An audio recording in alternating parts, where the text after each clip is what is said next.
Si on veut pouvoir répondre aux défis écologiques et sociaux auxquels nos sociétés font face, il est impératif que les individus et les écosystèmes décident des orientations qui doivent être prises dès à présent. L'Assemblée populaire du Rhône, c'est une expérimentation démocratique qui porte sur l'ensemble du bassin versant du Rhône, depuis le glacier en Suisse jusqu'au delta en France. Et c'est donc une démarche transnationale qui veut donner une voix au Rhône pour lui permettre de défendre ses droits fondamentaux à l'échelle de son bassin versant. Et pour faire cela, 25 habitantes et habitants de ce bassin versant ont été tirés au sort et ils et elles se sont réunis pendant 5 week-ends en l'espace de 18 mois. Et ces habitants et habitantes ont reçu un mandat. Ce mandat, c'est d'imaginer un dispositif de gouvernance du Rhône qui permette de construire une nouvelle façon de vivre avec et pour le fleuve et ses affluents, à la fois en tenant compte des limites planétaires et en reconnaissant nos liens d'interdépendance avec ces écosystèmes. J'ai toujours eu un lien avec le Rhône, parce que j'habite le long du Rhône comme tout le monde qui participe ici. Et du coup, je m'en préoccupe. Mon rôle à la paire en tant que citoyenne, c'est de contribuer au fait qu'on ait regardé l'état du Rhône et puis de se dire comment on va lui apporter une voix dans les faits, dans le concret, quelle forme ça pourrait prendre et d'y apporter en fait mon énergie à mon échelle.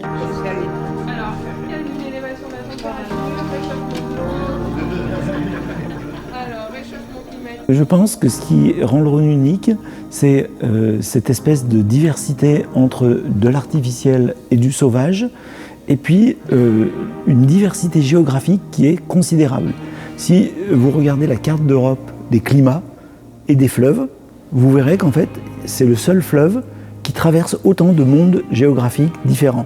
C'est-à-dire que les chamois et les bouquetins viennent boire dans le Rhône là-haut, et les flamants roses sont dans les étangs du Rhône en Camargue.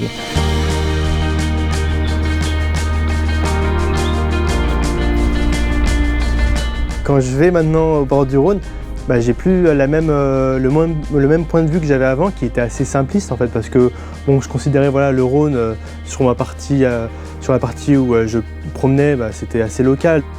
Mais en fait, avec tous les panélistes, avec l'équipe, etc., et avec tous les ateliers qu'on a pu mener, les intervenants, les conférences, etc., je me suis rendu compte du coup qu'il y avait une vaste étendue de problèmes qui apportent du coup une vaste étendue de réflexions à avoir et d'idées pour essayer de protéger au mieux le Rhône dans toute sa diversité et de préserver finalement ce fleuve qui est un monument important de notre vie, je pense, et de beaucoup de riverains.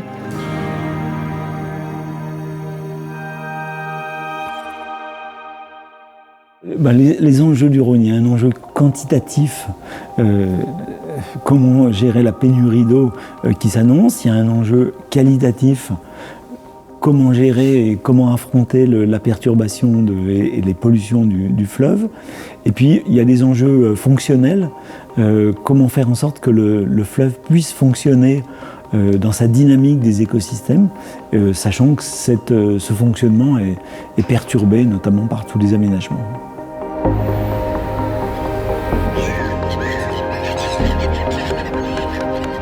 Pourquoi aujourd'hui il y a un regain d'intérêt pour la participation citoyenne, pour ce qu'on appelle la démocratie participative?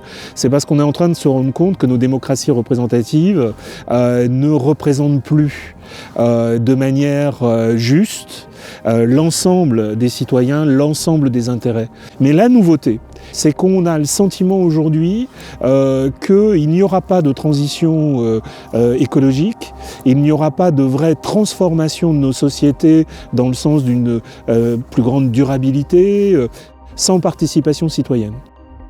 Si on veut faire des choix sur ce fleuve, et ces choix sont absolument décisifs pour nos existences, mais aussi pour le vivant, qui dépend du Rhône et dont nous dépendons, il faut que cette gouvernance soit plus démocratique, plus inclusive, plus participative. C'est pour ça que la participation citoyenne, de mon point de vue, c'est la mère de toutes les batailles, et elle conditionne absolument la transition environnementale. On est tous arrivés de chacun notre milieu et nos connaissances. On a tous suivi un petit peu une formation découverte au début pour avoir une réelle connaissance du domaine. Et progressivement, grâce à l'aventure, on avance dans nos démarches, nos choix et notre expertise dans le domaine. Ça m'a apporté beaucoup de connaissances. J'avais peut-être pas autant de savoir que maintenant sur le Rhône avant. Je sens que c'est possible de simplement mettre des gens ensemble qui puissent se réunir et puis prendre des décisions sur quelque chose qui leur apporte dans la vie de tous les jours, comme le Rhône. J'ai beaucoup apprécié ce que nous, en tant que citoyens, on peut apporter. Là, je sens, j'ai toute ma légitimité de faire partie de ce panel et de faire bouger les choses pour que le Rhône puisse durer encore plusieurs décennies et pour la prochaine génération. Au fil des APR, on était un groupe un peu construit au hasard, on se connaissait pas du tout et puis on fait le lien en fait, justement du coup, entre le territoire, enfin justement c'est le lien problématique, et entre nous quoi. On construit un truc assez chouette. C'est vrai que c'était des super moments de partage avec toute l'équipe. C'était très motivant de se sentir comme ça, porté par des gens qui croient en les choses. Enfin, il y a des passionnés, on rencontre des gens vraiment très pointus dans leur domaine. Moi, je trouve ça fascinant. Le Rhône, un être vivant à préserver. Et puis, dans le top 5, on a aussi, pour un Rhône en bonne santé, préservons le fleuve qui nous relie, le citoyen au service du Rhône. Voilà.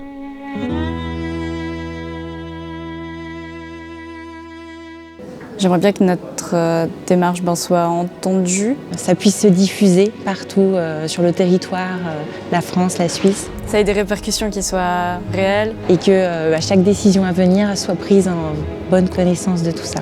Le Rhône, on lui doit quand même cette énergie qu'on peut nous déployer pour le protéger, parce qu'il nous donne tellement, on doit l'aider à s'épanouir et à vivre sainement. Là, en l'occurrence, je ne suis pas sûr qu'un gouvernement, qu'il soit suisse ou français, ait jamais pensé à ce projet de gouvernance citoyenne, démocratique, participative du Rhône, et ça ne pouvait être qu'une émanation de la société civile.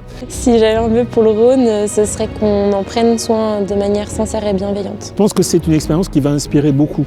Si elle-même ne débouche pas immédiatement sur des changements concrets, elle aura inspiré suffisamment pour qu'on ait ouvert un nouveau chapitre de l'histoire de nos démocraties.